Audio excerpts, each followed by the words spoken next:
IslamNet is establishing the first of its kind mega mosque, think about that, and Dawah center in Norway. If you donate to support this cause on behalf of your parents, Allah will inshallah build a home for them in Jannah. Because the Prophet Muhammad ﷺ said, whoever builds a mosque for Allah, Allah will build a house for him in Jannah. So you can inshallah help your parents earn the eternal home in paradise right now by clicking the link below. Yeah, verse number 8 is not in any shape or form abrogating the verse in Surah 9 where Allah says fight those who do not believe. Why? Who is Allah talking about? Allah explains who? The people of the book. Who are the people of the book? In this case, the Jewish tribes and the Romans who were hostile. Both forces were hostile. Now wait. Say clearly how the Quran Jews and Christians. Yes. Jews and Christians. Okay. Wait. Jews and I'm not Jews talking and Christians. to you. I'm talking to him. Yeah, Jews and Christians. Now I made it clear from the Quran in chapter 2 of the Quran, verse 190, 191 and 192. Chapter 2. Another verse where Allah says the same thing. Those who fight you, fight them. Those who fight you, fight them. Those, wait. Daniel, I'm not diverting. What you're showing here, how is this diverting? What you're showing here is there are contradictions in the Quran. No. What I'm showing is. When I say something else, what? Surah 60 says something else. Surah Daniel, 2 says something. is it my time? Daniel, is it my time? Deal with Surah 929. I'm Daniel. Can I finish? Daniel, I will let you talk freely. I don't know. That's not the point. Okay. So the point is, stick with the topic. The Quran is full of verses. I was very expert the background. Okay. Now, ladies and gentlemen, why is Daniel having problem in proving the first point of his thesis? Why? Because he is reading a verse of the Quran solitarily. Wait. He is reading it on his own. Like, for example, if I went to the Bible, I gave this example last week. If I went to the Bible, and if I read a verse from the Bible where in the book of Samuel, 1 Samuel chapter 15, where God commands the Israelites to go into the city of Amalekites, kill men, women, children, suckling infants, and kill camels and donkeys. Kill everything that's alive. In the Bible, the book of 1 Samuel, chapter 15, verse 3. Now, if I was to read that verse solitarily and come to the Christians and say, you are a bunch of barbarians, right? You believe in this is a book you believe in. This is a book you believe in, and for that reason, what would Daniel do in that case? Daniel will say, Daniel will do two things. Daniel will call me a liar, and at the same time he will explain, no, we don't believe in that anymore. That's the old covenant. Now we have the new covenant. Okay. Are you saying I only read Surah 929? Is that what you're saying? No, yes. So I didn't give no Tafsir ibn Kathir, I didn't give no Sahih al-Bukhari. That's what you're saying. It doesn't support anything doesn't support you. None of these things support you. So when Muhammad talks about jizya, when Muhammad talks about jizya, now coming to jizya. Now it is clear that the first thesis of Daniel has been dismantled. I'm not going to spend more time on that, right? It has been dismantled. You want to stay on it? You want to stay on it? Yeah. Okay. So we need to summarize. We need to summarize the discussion. No, talk about jizya. You said you're going to respond, isn't it? With regards Muhammad said about jizya. With regards to jizya, it is very clear in the verse that jizya is being charged. Sorry. Can you move a little bit to the right, please? Jizya is being charged to those who are mentioned in the verse, the people of the book. Okay. Now, jizya this verse mentions the word saghirun, which means they are subdued. They are completely subdued politically, militarily, you name it. They're subdued. They do not have the ability to fight you or threaten you to kill you again.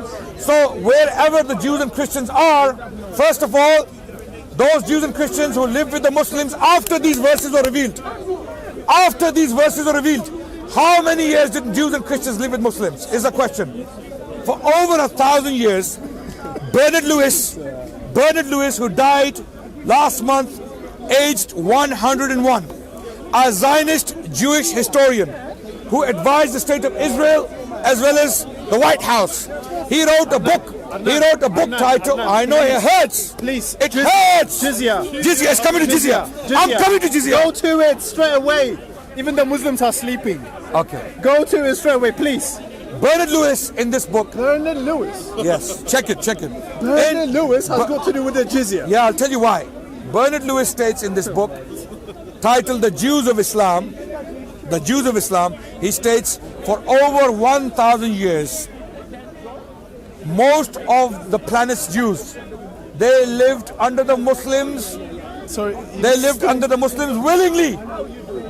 When they were persecuted by the Christians, they ran towards the Muslim lands. They lived under the Ottomans, they lived under the Ayyubids, and in the early period they lived under the Umayyads and the Abbasids. Now the question is, if we follow Daniel's understanding of the jizya verses, that they are to be humiliated. Now the question is, Daniel keeps claiming humiliation. That's what Muhammad said. That's what your prophet said. Okay, fine. Let's respond to it. Let's see. I'm giving you the sources. Let's see. Okay. Sahih Bukhari. Put it out in the Arabic language. Sahih Bukhari. Humiliation is an English word, 55, right? Okay, yeah. Chapter 88. What is the hadith number in Sahih Bukhari? When you write Sahih Bukhari, yeah. book 55, chapter 88, it will come out. Oh, we'll come. I just want you to deal with that. Yeah, of course we'll deal with it. So the question is now, how do you humiliate someone who has been appointed a prime minister? Let me explain. If Jews are to be humiliated by Muslims, according to Daniel's understanding, my question is, how do we humiliate a prime minister after appointing him as a prime minister? What am I talking about? I'm talking about Abdurrahman III, the most powerful king in Western Europe in the 10th century, governing the Umayyad Empire of Spain. When he was governing in Spain, right? And he was Umayyad, and he was governing by Sharia. He was governing by the Islamic law. And guess who was the prime minister of the state? Who was the prime minister? The prime minister was a Jewish man called Hasdai. This is called critical study. What is he saying? Yeah, you don't know anything. Okay. No. Can you just move to the right, please, and just stay there, please? Okay. The camera's right on my face. Okay, sorry. Thank you. Wait. My question is now, let's assume Daniel is right. Can you let me do it, brother? Yeah. Let's assume Daniel is correct. That Muslims, the first thesis is out of the question. It has been dealt with, the first point. Now the second point, he's making that we are to humiliate the Jews and Christians. Let's assume. Okay. Let's assume you're right. No, can you take it out? Let's assume you're right. I'm helping you. I'm helping you to save me. I'm helping you to save me from the ditch. Let's assume Daniel is right. I'm asking you, how do you humiliate a prime minister who is Jewish under a Sharia state? Are you diverting? No. Are you diverting? Direct question. If your understanding is correct, they were ulama in Spain from the Maliki madhab. Okay, when Abdurrahman III was ruling, there were thousands of scholars of Islam. Can I read it? Would they ever allow a Jewish prime minister? Adnan, you are asking. If Daniel's understanding is correct. Wait, Adnan, you are asking this question. I don't know. To Muhammad, not to me. Yes. Your prophet Muhammad. The point I'm making is your understanding of Muhammad is wrong. Okay, you see a Muhammad. Adnan. When the Christian missionaries see a Muhammad, they're seeing a Muhammad with a sword, with long teeth, with a big turban on his head, okay, with a big belly, and he's waving the sword like that. That's the Muhammad they know. Sir, and I'll tell you the Muhammad we know. The Muhammad we know is the loving, compassionate, Is it? tolerant. The one who killed Jews and Christians? A husband, The a one father. who slaughtered Jews and Christians? No, the one who said. The one who had sex with a 9-year-old? He's very loving, isn't he? Oh, come on, come on, Oh, you come don't on, like this, don't you? come on, You just don't like come on, this. come on, come on, come No, on, you don't come on, like it too. come on, come on, come on. Wow. No, Can you Daniel. respond to this one? No. Adnan. No. Listen. You want a civilized debate? No. You want a civilized This is debate? not a civilized debate. Answer this question then. You threw questions in. What you do is you throw questions in and you walk away. You run away. You want to run away from questions. I challenge any Christian debater on the planet to talk to me on the issue of 9. That Aisha was 9 years old. Okay. Now he wants to run on the side points. No. He never talks about you mentioned the it. nucleus. I mentioned it because you're talking about Muhammad as some good person. I'm okay. Very quick, because he threw it in. He mentioned it, so it needs to be addressed for the audience, right? He mentioned this. Oh my God, Muhammad had a 9-year-old wife. Oh my God.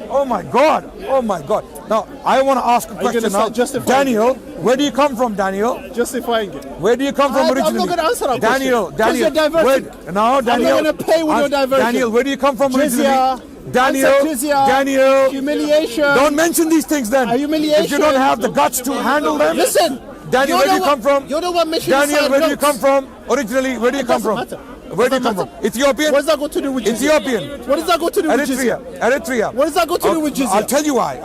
Okay. You mentioned the point that Prophet married a 9-year-old. I am asking Daniel, where does he come from? He doesn't want to tell me. Why?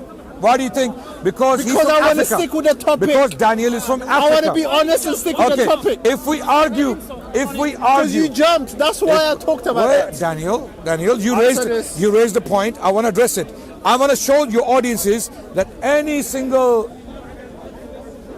rubbish you throw at us can be responded to. Okay, respond to the Jizya one. And I want to show you. The reason why you're jumping on that is because you don't have anything to say. I want to show you what Muhammad said about Jizya. You don't have anything to say. I want to show you That's why. I want to show you audiences that you are absolutely dishonest about your own history, about your own ancestors. My livelihood is under the shade of my spear, and he who disobeys my orders will be humiliated by paying the jizya. Sahih al-Bukhari, book 55, chapter 88. Okay. Muhammad said this. Show me my dishonesty in that. How do you humiliate a Jewish prime minister? Ask Muhammad that. You answer my question. Ask Muhammad. Don't ask me. Can you answer me? Ask Muhammad. Okay. Ask Sahih al-Bukhari. Don't ask me. Let's assume what Muhammad. Let's assume what Muhammad said is true. What happened in Spain? You want to assume what Muhammad. He wants to assume what Muhammad said is true. It's not true. Okay. He wants to assume you don't know. it's true. Okay, let me explain. In Islamic Spain, Al-Andalus, you know Muslims governed Spain for nearly 7 centuries. No. Yes, for the first 3 centuries of Muslim rule. For the first 3 centuries of the Muslim rule, Muslims governed as an Umayyad empire. For 3 centuries, Muslims governed as an empire, the Umayyads. And throughout the Islamic law was applied fully. In Spain, there were 2 Jewish prime ministers in this period in Spain, right? One was Hasdai ibn Shaprut. Battery's going. Hasdai ibn Shaprut. No, Jewish man. Battery's dying. Okay, I know it's dying. Yeah. So what are we gonna do? Because you're not answering the question. Well, you can take it from our footage. You're not answering the question. No, you can take it off footage. Answer the question. Okay, I don't want lecture, man. Answer the question. Answer the question. Non-Muslim paying the jizya. Yes. What's the purpose of jizya? It's a tax. It's a tax. He's the purpose? He's claiming. He's claiming. What did Muhammad say? What did Muhammad say about jizya? Humiliation. He said humiliation. That's why. No. So Muhammad Muhammad going wrong. We had a long discussion on this. No. Muhammad going wrong. Yeah. Okay. Now. I don't know what to do. Now watch this. We're going around and around and around.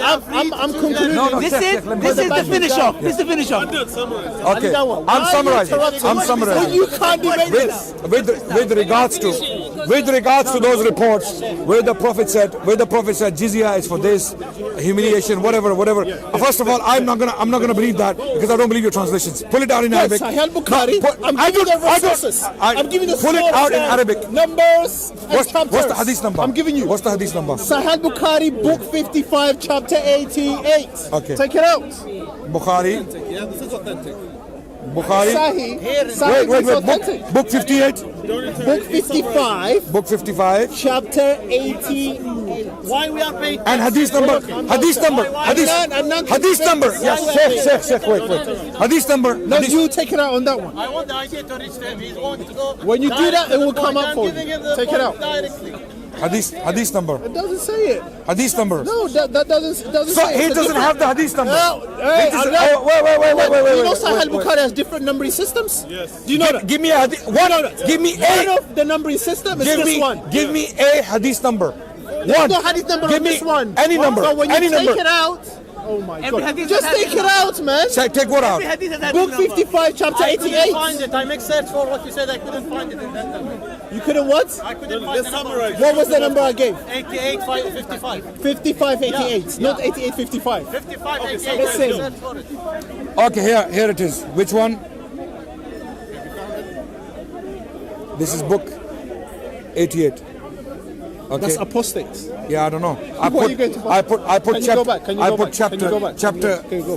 book 55, chapter 88. See here, I couldn't find it. But anyway, it's about. Wait. I need Arabic. Wait, I need Arabic. I don't need calm English. We are down. not denying You don't need it. English. It's already in the- Yes, we're not denying it. We're not denying it. But what we're denying. Why are you taking it out? This guy. Why are you taking I it want out? the Arabic. I want the Arabic. I want the Arabic. Until you have the Arabic, don't talk to me. that's right. Yeah, don't talk to there are me many because people we don't You can't want answer, that's we don't why. want your spins on a hadith. can't answer. The point is, even if it's true, let's say even if the hadith says that my provision is on the tip of my spear and we will humiliate the Jews. Who is he talking about? Rasulullah sallallahu alaihi wasallam. The Prophet is in continuous warfare with the Romans, with the pagans of Okay, Quraysh, show me where with the that is the Jewish case. tribes like Khaybar. The Prophet is in continuous warfare. Okay, show So me this that is the then. language of war. Show me that. This is the language of war. This cannot be used, you know what we call nuance of the Islamic sources or critical thinking on the Islamic sources. When you study the Islamic sources, you come to realize the norm of the Muslims is what? When we live with the non-Muslims, they live under Islam with harmony, with tolerance. They practice the faith as they like, and to an extent where they can have high positions like a prime minister. I gave you two examples. Hazda ibn Shaprut was the prime minister of Spain in the 10th century. Then Samuel Hanagit was the prime minister in Granada of Spain, Jewish man. So if Daniel is correct in his understanding that every single Jew, every single Christian is to be humiliated, then there would be humiliation throughout the Islamic history. Exactly. The Jews would never find a refuge with the Muslims. The Christians would never find a refuge what with the you're telling Muslims. me- what you're telling me- What I'm telling you is the All the Muslims disobeyed Muhammad. Yes. What you're saying to me? By your understanding, yes. But By your Muhammad understanding, said, yes. Muhammad Yes. said it's By for your humiliation. understanding, yes. Oh my God, this guy. I mean, your logic doesn't make sense. Ladies and gentlemen. What about Okay, I'll ask a question. Now watch. Stop talking. No, watch what happens. My response to this point. I'm finishing. My response to this point is, we know the Christians are burning witches alive. We know the Christians throughout version. it is not. Crusaders. You see, now you're getting angry. George Bush, There's a reason. George Bush, There's a Christians were killing the Christians throughout. Why are you moving I'm countering your argument. What is Salahuddin Did the Muslims? We Christians are not commanded to fight anyone. I'm finishing right We're now. not commanded to fight anyone. I'm finishing right now. We're to love our enemies. Since when did you become so liberal? persecute you. The question. That's our commandment. Daniel has said something beautiful. That's in Matthew chapter 5. Daniel. I'll give you reference after reference. Okay. But you just talk without reference. Okay, Daniel, can you deal with the reference in the Gospel of Luke where Jesus said, "Bring my enemies in front of me and kill them"? What chapter is that? 1927. What chapter is that? Chapter 19. Chapter 19, verse 27. 27 of Gospel Luke. Can you read it from Are you verse listening? 11? Not have a debate. Wait. Allow me to read over there. Can you ask Daniel Can you take to it out? respond? Can you ask? Can you take it out from verse 11? I've given you the reference. Verse 11 to 27. Read it. No, read it. No, read it. So what's that? What's that got to do? Read it. What's that got to do with one verse? What? I'm giving the context. Thank you. He wants to give the context. So I am giving He wants to context. give the context. So I'm not giving you context with your Islamic sources? No, you're not. So You're a I'm liar. giving you tafsir. You're a liar. I'm giving you hadith. I'm giving you Quran. That's what you're saying. Listen. You know what? Let the audience decide on that. Let the audience decide. So the bottom line is, I'm summarizing. I'm summarizing, Saeed. Here is an example. I'm going to summarize. Here's an example, ladies and gentlemen. Can you summarize there on the side? Oh, we can move on the side, no problem. To be courteous to Christians, we'll move on the side, no problem. Okay, yeah, no problem. Thank you. But this is clear. This is clear that Christian missionaries are not only ignorant, they are dishonest. That's why. They are dishonest. When you give them the context, they don't want to know. And when you corner them with one of the arguments. Sahih al-Bukhari. Okay, can you before you read Sahih al-Bukhari, I have a request. Can you now tell us why did Jesus say, "Bring my enemies in front of me and kill them"? Jesus never said that about him. It was a parable about a servant. Thank and a you. master. Thank you. It's got nothing to What do with was it. the purpose of the parable? The parable explains itself right No, there. okay, what? So don't It explains. divert. It Don't explains. divert. Who is the king? Who is the king? Jesus. In the parable, who's the king? Divide. Who is the king in the parable? Narrated. So, Jesus in the parable, Jesus is talking about himself. That those of my enemies who do not believe in me, bring them hither and kill them. These Christians have a new 20th century, 21st century spin on it. Previously, the Christian history is full of massacres, full of indiscriminate killing of Jews, crusades of Muslims as well, right? And those are very illiberal ages. Now with the rise of liberalism in the 19th century onwards, the Christians have become very liberal. They have adopted this new liberal secular view of Christianity, which is a pacifist view of Christianity. You understand? Previously in the 19th century, Christians were not talking like this, that we are complete pacifists. We don't believe in violence. No, it wasn't like that. Christians did believe in violence and they perpetuated violence throughout the planet, right? What about Muslims? Did Muslims do violence? Yes, of course. When they were attacked. In some cases when they were not attacked. Okay, Muslim empire has many bad examples we can give. But what was the norm? What was the Muslim policy towards Jews and Christians? It is from history we learn that 90% of world's Jews, 90% of the world's Jewish population lived under the protection of Islam for 1,000 years. The question is why? Why would Jews choose Muslims over Christians? Bernard Lewis answers the question. He goes, because Jews were treated far better in the Muslim lands than they were in the Christian lands. In the Christian lands, Jews were being accused of dicide. What is dicide? Dicide is killing of God, the murder of God, because Jews were accused of killing Jesus Christ. Who is Jesus Christ? He's God. For that reason, throughout the Middle Ages, the Jewish people were persecuted. There were laws imposed against them. Their books were burnt, their libraries were burnt, they were exiled, in some cases from countries. In the 13th century, King Edward I exiled the entire Jewish population. Soon after, King Philip of France exiled the entire Jewish population. The question is, where did they go? They went to the Muslim lands in Spain. And when the Catholics took Spain in 1490s, or when the process of Reconquista started, when the Catholics started to come from the north, taking land from the Muslims in Spain, the Jews kept moving downwards. They kept moving southwards with the Muslims. And then when the entire peninsula was occupied by King Ferdinand and Isabella in the late 15th century, those Jews who could migrate, they migrated to Morocco. And those who could not, in the next century, throughout the 16th century, there was the process of Christianization. The Inquisition, the Spanish Inquisition kicked in, And this Inquisition forced the Muslims, who were known as Moriscos, and the Jews, they were forced to accept either die or accept Christianity. And that's why you do not find any Muslims from that period in Spain. The Muslims we have today in Spain, they are immigrants. They came into Spain in the 20th century. Before the 20th century, no sign of Muslims. Completely wiped out. Right? Did the Muslims do this to any race, any people, any religion?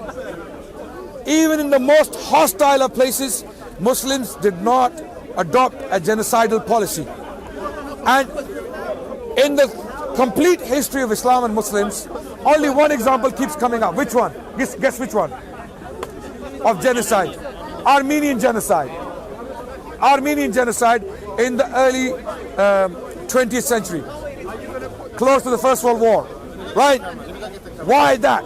What happened to the history of Islam from the year 1 to the year 1300? Nothing.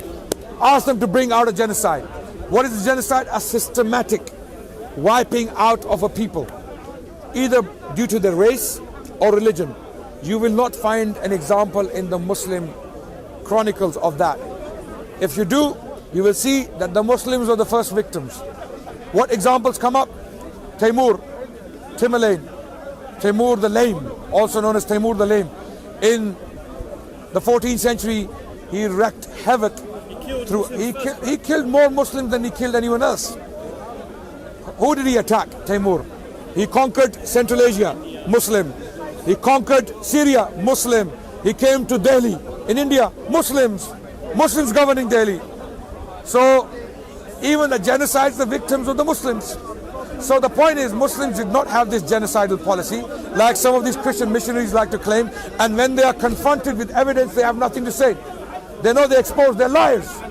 These people are out here to lie to the audiences, and I feel sorry for the audiences, right? That's why we are here, so that the picture is clear and people can know the truth. So Islam never had this policy of absolutely humiliating Christians and Jews. There's no doubt there were restrictions on Jews and Christians, but they had the businesses, they had the churches, they had the bishops.